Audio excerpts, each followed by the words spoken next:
at the opener for our USF Bulls against Boise State. It's our good friend Aileen Hnatiuk from WFLA NewsChannel 8. What's going on, my friend? How are you? Hi, how are you? I'm trying to get to the landscape, but it's okay. Vertical. If I turn it this way, no. Vertical's working. Listen, I swear I'm a journalist. I'm in media. I swear. So how was it last night? How was the Bucs raised the flag premiere looked amazing. Yeah, no, it was really cool. The coolest part really was seeing everybody from 1979 and in the 2000s and just the guys that really started the foundation for this team. And yeah, it was really cool. Didn't get a chance to see Tom, but yeah, it was awesome. I've also never been to the Tampa Theater before. Have you been there? Oh yes, I have. It's amazing. Yeah, it's really cool. So the area is cool as well. Yeah. So what is it like? I mean, you were there too as well last Thursday night. Damn, it's a week ago tomorrow. For USF against Boise State. What was that? I know the atmosphere for me was amazing. What was it like to be there at Raymond James Stadium right before they beat the snot out of the number 25 team in the country? Jay, you're asking an East Carolina alum this question, so I don't know if I could answer it. No, I'm just kidding. I definitely have some love for the Bulls since I started covering them 2 years ago, but this is exciting. This is really exciting, this team. And I absolutely love Alex Golesh as a person and a coach. He's done a really good job with them. Byron Brown, how can you not cheer for him?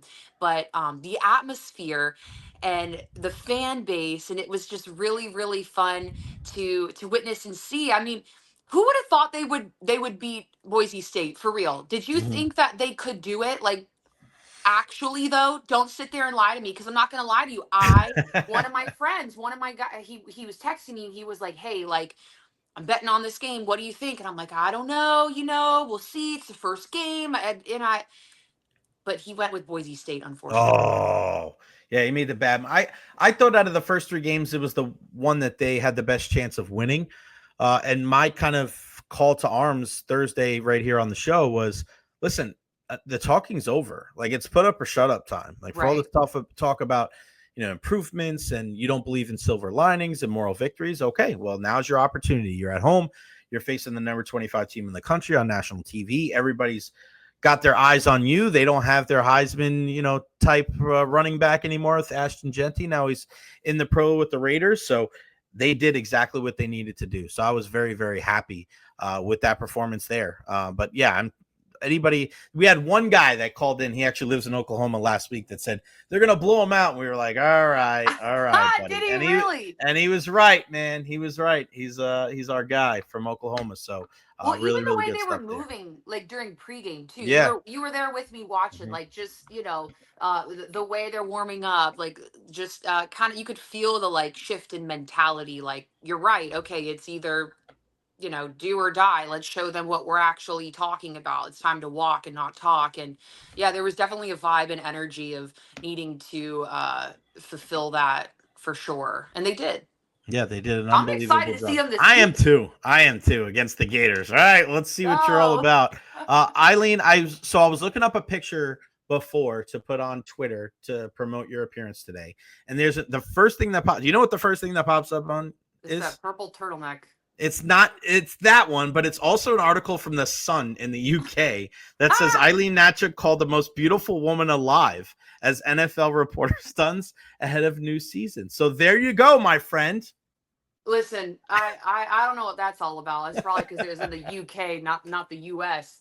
No, but it is funny. My friend brought that up the other week, and we were out getting drinks, and she was like, you should just have that on your phone and be like, oh, sorry, I don't know what that is there. I didn't need to have that on my phone. No, humble brag. Time for the humble brag. Look, that's fine. That's cool and stuff. But, I was always raised like, yeah, tell us about your background, Aileen, because I think a lot of people see that kind of stuff, and I wanted to give you an opportunity today to kind of tell people where you're from, and I know you love horses. I know that's I do my research here on the program, but I want to give our viewers here and people here in the Tampa Bay area kind of a little bit of an insight to not just the Aileen that cover sports, but who you are and where you're from. Well, you're also a legend, so I appreciate you giving Oh me kind God, of thank you. the platform per se to be able to, talk a little bit about myself, which I absolutely hate doing. But a little small town Wiki Wachi in the middle of nowhere. Grew up, Mhm. my grandparents had a farm, 50 acres in Brooksville. I had, 40, 50 cows and a bunch of horses. So I grew up on that. And I've just always had, the very humble mindset. It's not worth having if you don't work for it. I come from um, a family that, my dad was professional athlete. He came from small town Selkirk, little Canadian town, to going to college in Southern Miss, which kind of Mhm. weird, right? But he, I know, out of like all the schools, he went there on like a $500 scholarship. Wow. Then eventually, 500 bucks, 500 Mhm. bucks, and eventually became team captain, and then eventually got on the Nike tour, and then eventually earned his PGA tour card. So that is just kind of how I was raised and how my parents raised me. And I think also being from where I'm from, where there's literally like 10 people in that town, it not much to do besides work really hard for what you want, and also play in the mud with the horses and cows. But yeah, it's from Wiki Wachi. It's just my sister and I. We both played volleyball in college, and that was a dream of mine to always play Division 1 volleyball. So that happened. Then also a dream of mine to be a sports reporter. So just, always raised on that hardworking mentality. And you see the article, oh, most beautiful, whatever, oh, she's pretty, but looks are also subjective, and I find, you could compliment somebody and it means absolutely nothing, which obviously thank you, that's great, and vice versa if I compliment you. But Mhm. it you take it with a grain of salt, because at the end of the day, that all that could be taken away from you, right? Like Mhm. there's stuff that happens all the time, right? Your tragedies happen, your house catches on fire, you catch on fire, and all of a sudden all your, your hair, this, it's all gone. So if you put your worth in those sort of things, I just think that's so detrimental to people. So I make sure that, I try to put my worth in spreading love and joy, and through really my work, my storytelling. And yeah, it's very fulfilling. Yeah, that's a great answer. Yeah, you are. We have so much fun every time we're together, and you We you you, do. you kind of say it's so funny because we're at I'm like on the sideline and I'm sitting there and talking. All of a sudden, like I just feel somebody next to me, and it's you, and I'm like, oh, Not it even was so. jumping and being scared. I'm that. I've always been that person. Like my friends are like, oh, no, I'm always that person where I am too. you could be sitting right next to me and go like this. Oh, like, oh shit. Me Don't too. be scared. And people get mad at me. I'm like, I can't control this shit. I don't I know. know. Did you know that means you have a guilty conscience? It's a good thing. If you get No, scared really? easily, swear. But that's a good thing. That means, you're not doing bad things out there. You have a I guilty guess conscience. I guess I do so. too. All right, so tell us about the purple turtleneck and that Oh my picture and the whole God. story. So where did that was at in New Orleans, right? Yeah. And then how did that take off into what it Dude, became? so I've never even like talked about it. It's so funny being on the other end of this right now. If someone Mhm. asking me questions, I'm like, oh my gosh, like what do I do? What do I do with my hands, Ricky Bobby? No, it's so funny. I just, how we all do, just post pictures of ourselves on social media, and then I just posted that picture, and I don't know. I don't know why. I don't know why. Just people liked it. But this is what's crazy about it, Jay. I was MMJing that day. Multimedia journalist, right? Where you Mhm. shoot, edit all Oof. your own stuff, One right? woman So band. I, Yeah. so one woman band. So I had that camera. I set the camera up. I set that shot up, and I recorded that shot myself. And what I do is I'll take a screen grab of Mhm. the shot, right? So I'll edit my stories, blah blah blah, and then when I see a frame that I'm like, oh, that would be a nice picture, I'll take a screen grab, like a Mhm. screenshot, right? Yeah. And yeah, posted that. It was just like, oh, that's a wrap with season, whatever, because when you're especially in local news, you're doing so much, you're wearing so many hats, you don't have time to sit there and like have a whole photo shoot and take a million pictures and the editing and the lighting and this and that. I'm like, I do not have time for that. So screen Mhm. grab, post, and Mhm. I don't know, caught on. Guess it was a nice color. I don't know. So take us through the journey of like your sports reporting career. Where did you go right out of college, and then how did you end up at WFLA News Channel 8? Dude, started from the bottom. Started from Now the we bottom hear. for those. Yeah. 0 to 100. That's Yeah, right. I mean, for those who aren't familiar with the media and like how it works in local news, there's a list of markets, right? So New York City's number 1, Los Angeles is number 2, blah blah blah, and so forth. The lower the number, the 1, 2, 3, the higher you are in terms of viewership, money, etc. Right? So I started, there's probably like 205 markets in the US. I Mhm. started at market 186 out of college in Charlottesville, Virginia. And I had a choice to either start in market 95, which at that time in 2018 would have been a pretty big jump because, Mhm. now the college kids are going from college to markets, whatever, 80 now. Um, but I chose to do market 186 because I wanted to do sports.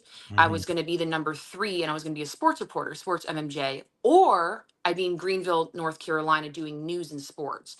And for those listening, if you're in journalism, make sure if you want to do sports, you do sports. You don't go Right. news and sports because they'll pull you into the Yep. news world. And I wanted to 100% be in sports, so I trusted my gut, trusted my instincts, and started in 186. Did 2 years there. And then that was 2020. So that was when COVID hit. And I kind of bet on myself for a few months and moved back home and was freelancing and taking some jobs here and there because, again, I wanted to do sports. I was so stubborn. I was like, I do not want to do news. And there's obviously no sports happening because it was COVID. Mhm. But again, bet on myself. And then I took a job in Baton Rouge in 2021.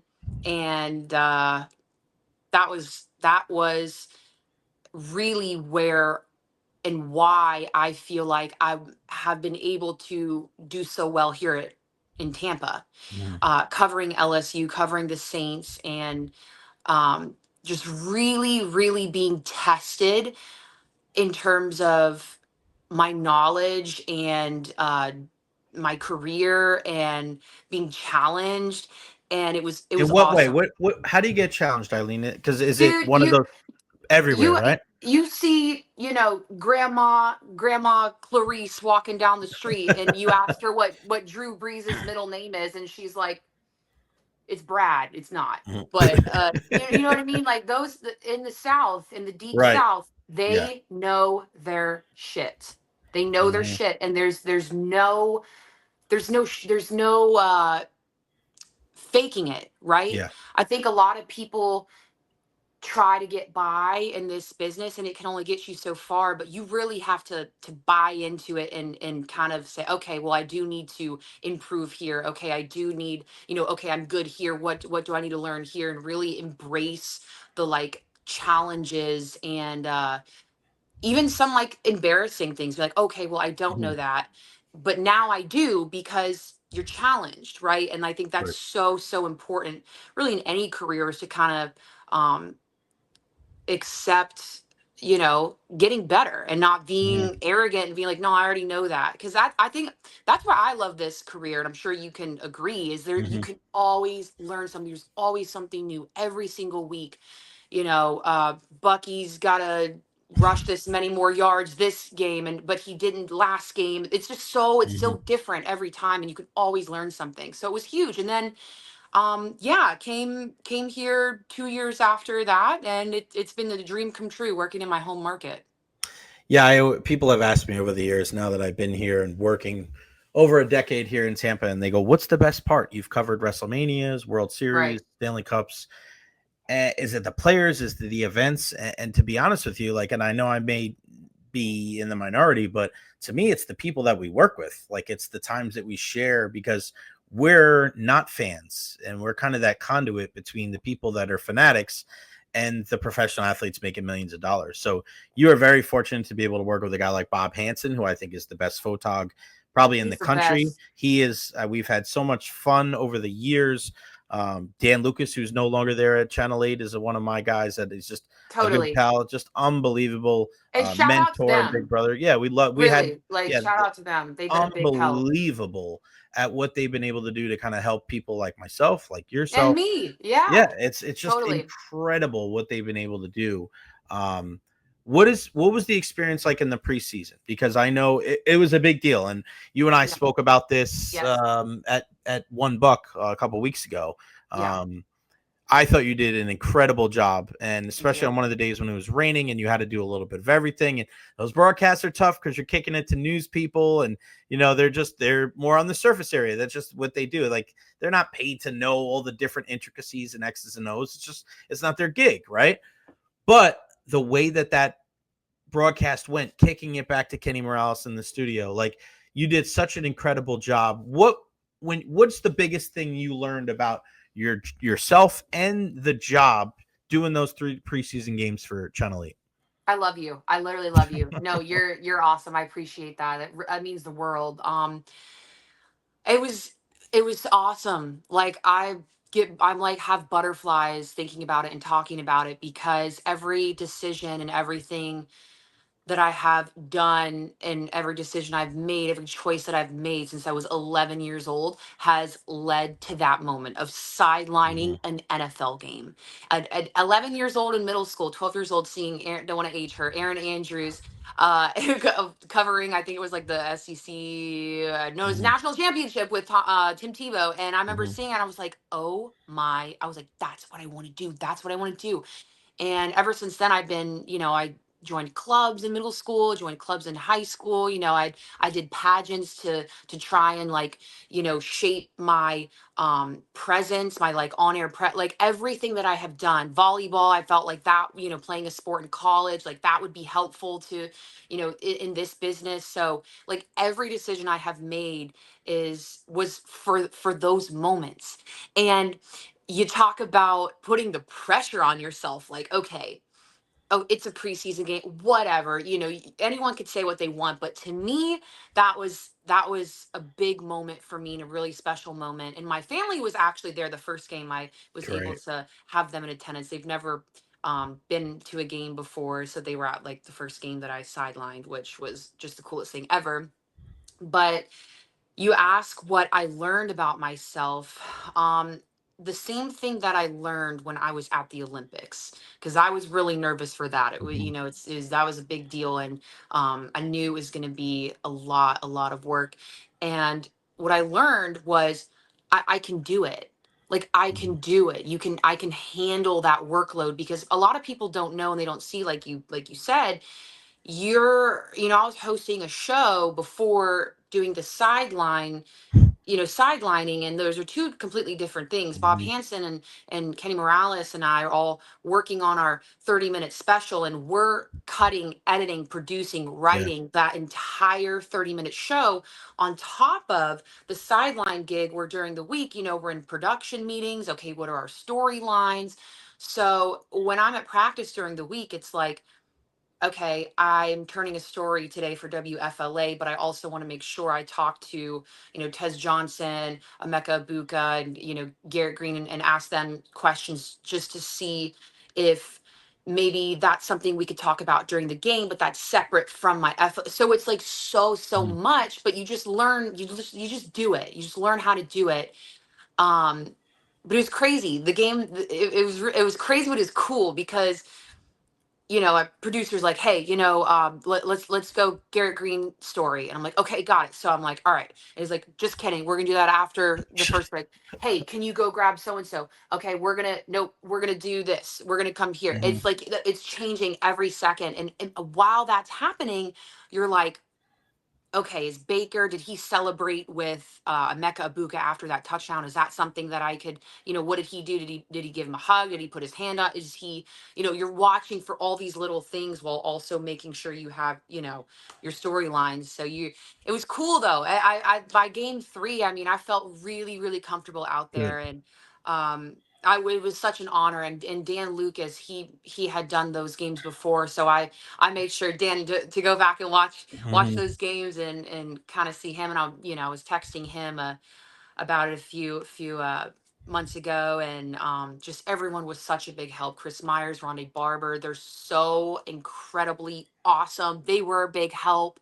Really, just the whole production crew and the Buck staff too. Like they're all so Hmm. cooperative and nice. And without, as you know, everybody, it doesn't work. So it was nice that everybody was such a big help. But yeah, dude, it was cool. It was really really cool. I'm like a little kid in a candy shop. I'm not gonna front about it either. Like it was a really amazing experience, and I'm really grateful for it.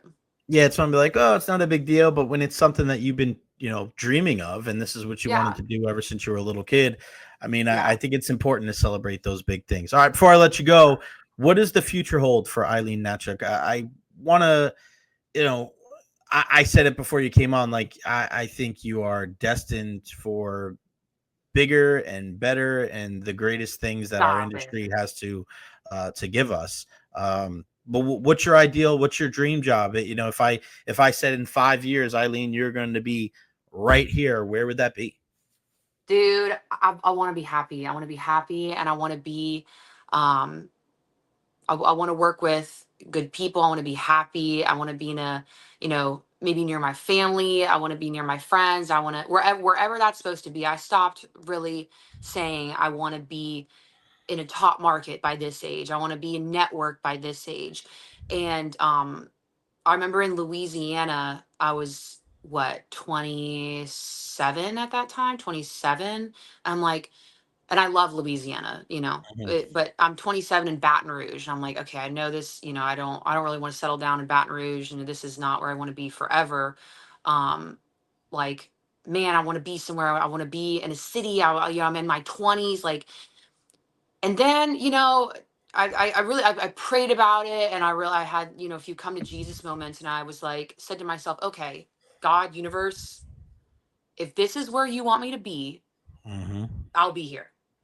And for whatever reason that is, if it's to help people, if it's to you know um do whatever, then I accept that, and I'll be here, and what you have for me, I'll be patient for it. And dude, like a month later, FLA reached out, and they were like, we want to talk to you. Maybe it was a month later, so I don't know, but Mhm. they were like, we want to talk to you about some opportunities. So ever since then, I have always answered that question like this, being like, all I'm gonna do is come into work, be a good person, work hard, do a good job, make someone smile, and the rest will work itself out. But NFL sideline reporter wouldn't be that bad either.